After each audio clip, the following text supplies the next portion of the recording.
Bonjour, bonjour, bonjour bien-aimés. Notre Dieu est bon. Il est vraiment redoutable. Nous sommes ensemble pour la lecture biblique. Nous allons faire la lecture biblique. Nous allons ensemble lire 2 Rois 22, Joël, le premier chapitre. C'est pas c'est Hébreu. Nous avons fini. Il y a 3 chapitres. Donc nous commençons. Pardon. Qu'est-ce que j'ai dit? Osée. 14 chapitres, nous avons fini. Maintenant, c'est Joël. Hébreu, nous continuons le 4e chapitre. Les psaumes 107, Proverbe 27, verset 11. Donc, nous allons commencer, bien-aimés dans le Seigneur. Avant de commencer, nous allons rendre grâce à Dieu pour son amour. Alléluia. Merci, Seigneur Dieu de gloire, pour ce temps que tu nous accordes. Nous venons, éternel Dieu Tout-Puissant, recommander ces moments à toi qui es Dieu, à toi qui es Seigneur, à toi qui es Roi, à toi qui es redoutable, à toi qui nous donne les souffles de vie, à toi qui nous donne la force, à toi, Seigneur Dieu de gloire, qui nous guide par le Saint-Esprit, à toi qui nous pardonne et qui nous lave par ton sang qui a coulé à la croix de Golgotha. Merci et merci encore, Éternel, car tu es au-dessus de tout et tu es Seigneur.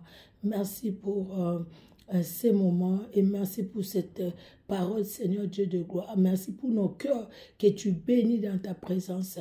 Au nom de Jésus-Christ, nous t'avons prié. Amen, amen, amen. Nous commençons, bien-aimés, par 2 Rois, chapitre 22. J'ai encore le poème avec ma gorge, vous le sentez.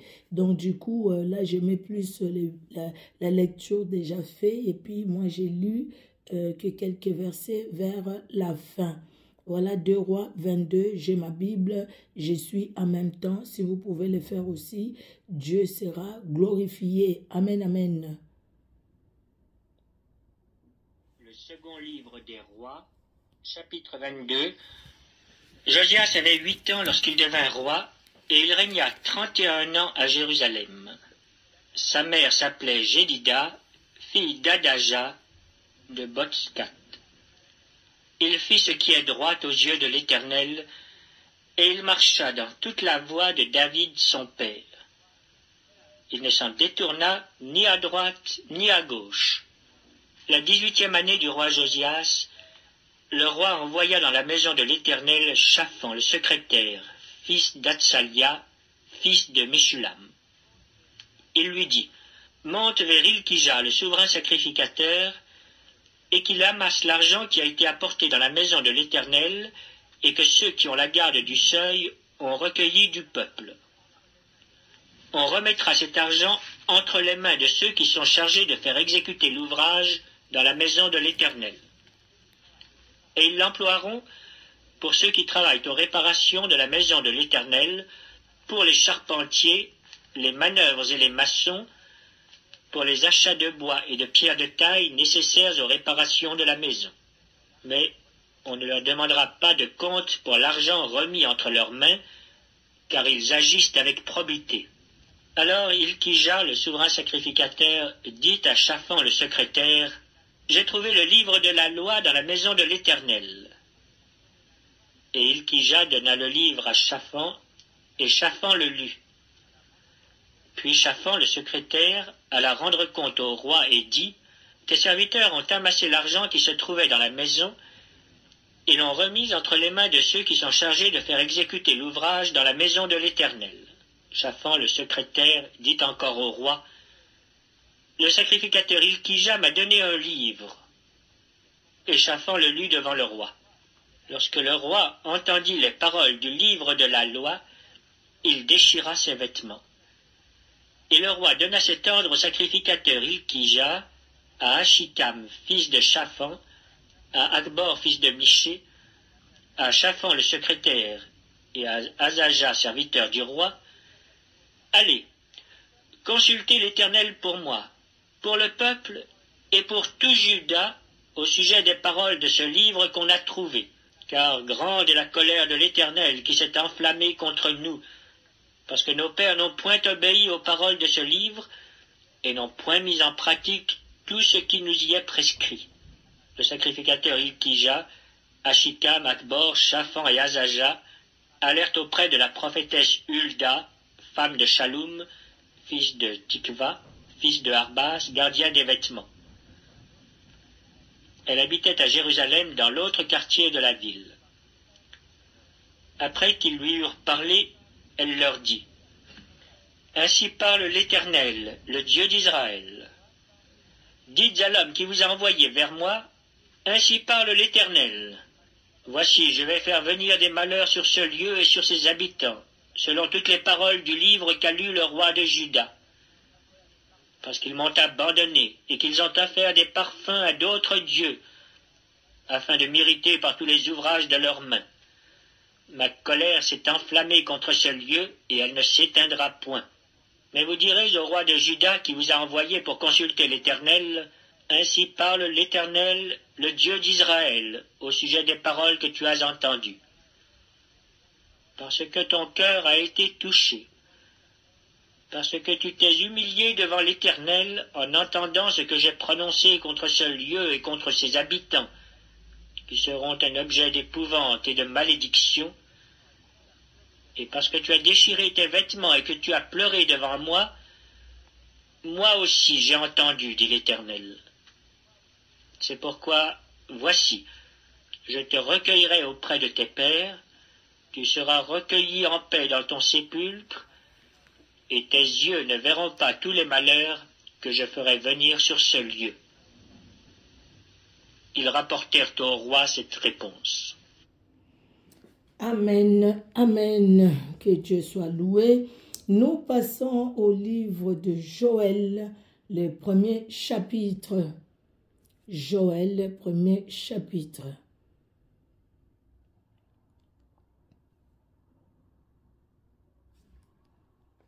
Joël, chapitre 1. La parole de l'Éternel qui fut adressée à Joël, fils de Pétuel. Écoutez ceci, vieillards, prêtez l'oreille, vous tous, habitants du pays. Rien de pareil est-il arrivé de votre temps ou du temps de vos pères? Racontez-le à vos enfants, et que vos enfants le racontent à leurs enfants, et leurs enfants à la génération qui suivra. Ce qu'a laissé le gazam, la sauterelle l'a dévoré. Ce qu'a laissé la sauterelle, le gélec l'a dévoré. Ce qu'a laissé le gélec, le hasil l'a dévoré. Réveillez-vous, ivrognes, et pleurez. Vous tous, buveurs de vin, gémissez, parce que le mou vous est enlevé de la bouche. Car un peuple est venu fondre sur mon pays, puissant et innombrable. Il a les dents d'un lion, les mâchoires d'une lionne. Il a dévasté ma vigne. Il a mis en morceaux mon figuier, il l'a dépouillé, abattu. Les rameaux de la vigne ont blanchi. Lamente-toi comme la vierge qui se revêt d'un sac pour pleurer l'ami de sa jeunesse. Offrandes et libations disparaissent de la maison de l'Éternel. Les sacrificateurs, serviteurs de l'Éternel, sont dans le deuil. Les champs sont ravagés, la terre est attristée, car les blés sont détruits, le mou est tari, l'huile est desséchée. Les laboureurs sont consternés, les vignerons gémissent à cause du froment et de l'orge, parce que la moisson des champs est perdue, la vigne est confuse, le figuier languissant. Le grenadier, le palmier, le pommier, tous les arbres des champs sont flétris. La joie a cessé parmi les fils de l'homme. Sacrificateurs, saignez-vous et pleurez. Lamentez-vous, serviteurs de l'autel. Venez, passez la nuit revêtus de sacs, serviteurs de mon Dieu, car offrandes et libations ont disparu de la maison de votre Dieu. Publiez un jeûne, une convocation solennelle, assemblez les vieillards, tous les habitants du pays, dans la maison de l'Éternel votre Dieu, et criez à l'Éternel. Ah, quel jour! Car le jour de l'Éternel est proche, il vient comme un ravage du Tout-Puissant. La nourriture n'est-elle pas enlevée sous nos yeux? La joie et l'allégresse n'ont-elles pas disparu de la maison de notre Dieu? Les semences ont séché sous les mottes, les greniers sont vides, les magasins sont en ruine, car il n'y a point de blé, comme les bêtes gémissent. Les troupeaux de bœufs sont consternés parce qu'ils sont sans pâturage, et même les troupeaux de brebis sont en souffrance. C'est vers toi que je crie, ô Éternel, car le feu a dévoré les plaines du désert, et la flamme a brûlé tous les arbres des champs. Les bêtes des champs crient aussi vers toi, car les torrents sont à sec, et le feu a dévoré les plaines du désert. Amen, amen. Nous allons dans le livre de Hébreux au chapitre 4. Alors, Hébreux chapitre 4.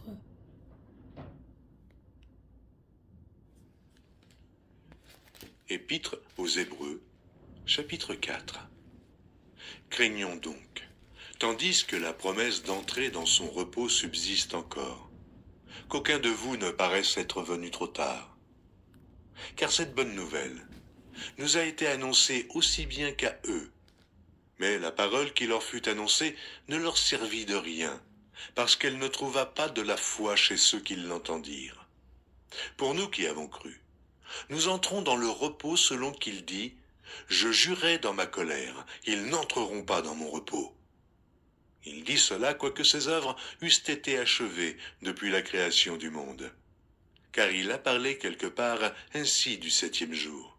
Et Dieu se reposa de toutes ses œuvres le septième jour.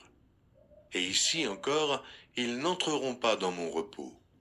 Or, puisqu'il est encore réservé à quelques-uns d'y entrer, et que ceux à qui d'abord la promesse a été faite n'y sont pas entrés à cause de leur désobéissance, Dieu fixe de nouveau un jour aujourd'hui, en disant dans David, « Si longtemps après, comme il est dit plus haut, aujourd'hui, si vous entendez sa voix, n'endurcissez pas vos cœurs. Car si Josué leur eût donné le repos, il ne parlerait pas après cela d'un autre jour. Il y a donc un repos de Shabbat réservé au peuple de Dieu.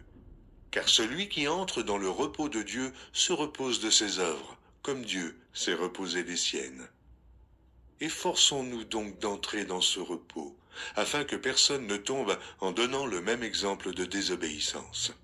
Car la parole de Dieu est vivante et efficace, plus tranchante qu'une épée quelconque à deux tranchants, pénétrante jusqu'à partager âme et esprit, jointures et moelles. Elle juge les sentiments et les pensées du cœur. Nulle créature n'est cachée devant lui, mais tout est à nu et à découvert aux yeux de celui à qui nous devons rendre compte. Ainsi, puisque nous avons un grand souverain sacrificateur qui a traversé les cieux, Jésus, le Fils de Dieu, demeurons fermes dans la foi que nous professons. Car nous n'avons pas un souverain sacrificateur qui ne puisse compatir à nos faiblesses. Au contraire, il a été tenté comme nous, en toutes choses, sans commettre de péché. Approchons-nous donc avec assurance du trône de la grâce, afin d'obtenir miséricorde et de trouver grâce pour être secourus dans nos besoins. Amen. Alléluia. Nulle créature n'est cachée devant lui, mais tout est à nu et à découvert aux yeux de celui à qui nous devons rendre compte. Alléluia.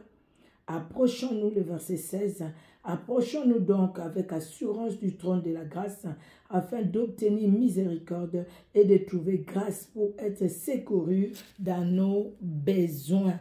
Que Jésus-Christ de Nazareth soit honoré pour sa parole. Alors, nous allons passer au psaume 107. Je vais voir s'il n'y a pas la musique. Sinon, je vais lire, je vais arrêter et lire ça moi-même. Les psaumes 107. 107.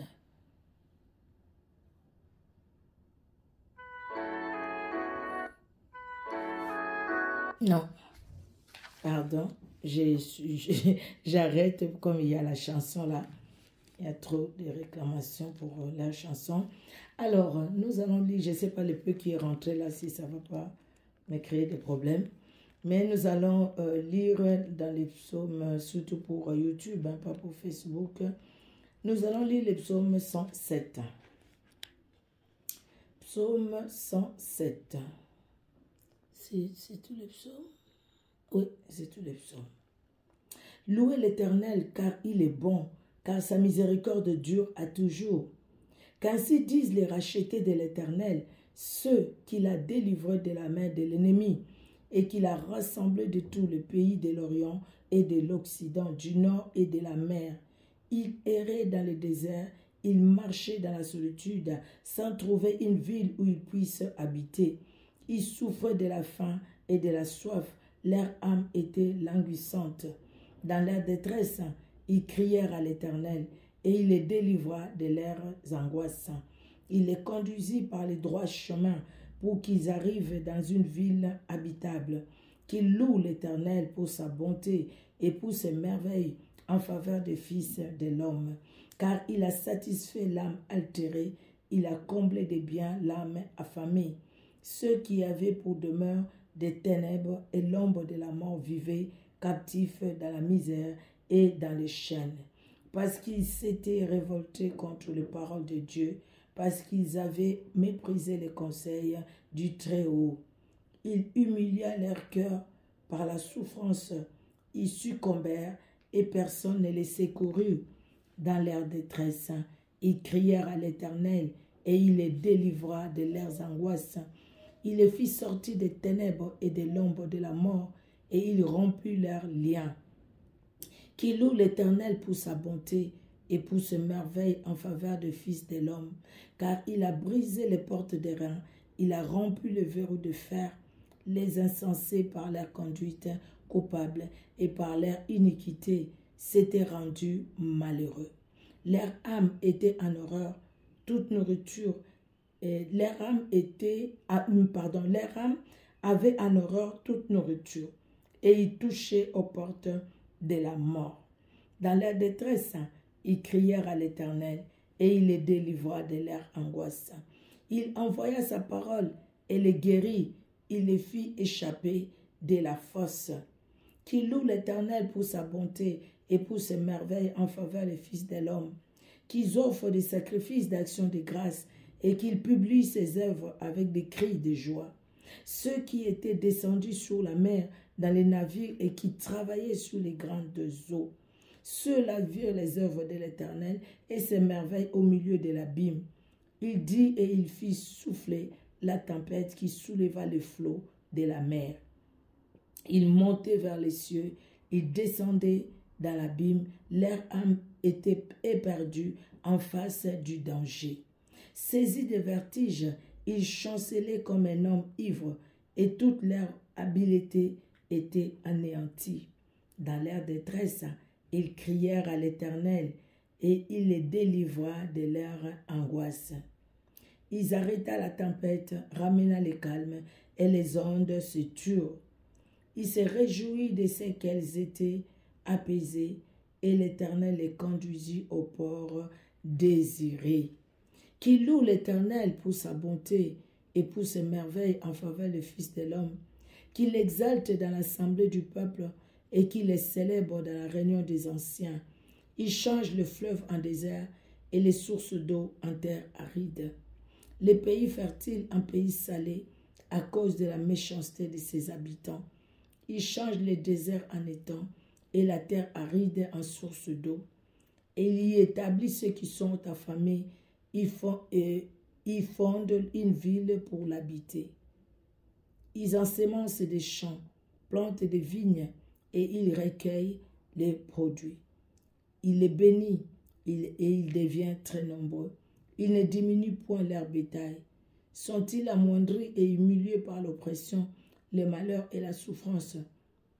Verse-t-il les mépris sur les grands? Les fait-il errer dans les déserts sans chemin? Il relève l'indigent et les délivre de la misère. Il multiplie les familles comme les troupeaux. Les hommes droits les voient et se réjouissent, mais toute iniquité ferme la bouche. Que celui qui est sage prenne garde à ces choses et qu'il soit attentif aux bontés de l'Éternel. Alléluia. Que celui qui est sage prenne garde à ces choses et qu'il soit attentif aux bontés de l'Éternel. Israël, dans la détresse, crie à l'Éternel et l'Éternel est venu au secours. Chaque fois ils ont crié à l'Éternel est venu au secours. C'est vrai, Dieu nous aime. Il veut notre sainteté, notre sanctification. Alléluia. Mais il est notre Père. Nous crions à lui, bien-aimé, que le péché ne devienne pas notre mode de vie, mais juste un accident. Un accident. Mais notre mode de vie, c'est Jésus-Christ de Nazareth, la parole de Dieu que nous devons nous efforcer de mettre en pratique. Nous allons finir par Proverbe 27, verset 11. Mon fils, sois sage et réjouis mon cœur, et je pourrai répondre à celui qui m'outrage. Merci Seigneur Jésus-Christ pour ta parole qui est la vérité, la vie. Merci parce que tu es amour, tu t'appelles amour. Éternel, ton trône est un trône d'équité. Gloire te soit rendue pour ta victoire que tu nous as donnée. Toi le Dieu qui n'a pas abandonné Daniel, qui n'a pas abandonné Shadrach, Meshach, Abednego. Tu es celui qui ne nous abandonne pas.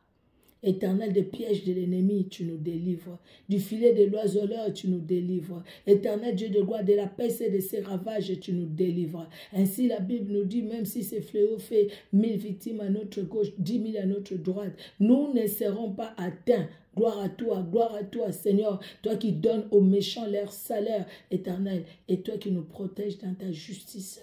À toi l'honneur, à toi la gloire. Dans le nom puissant de Jésus-Christ que nous avons prié. Amen.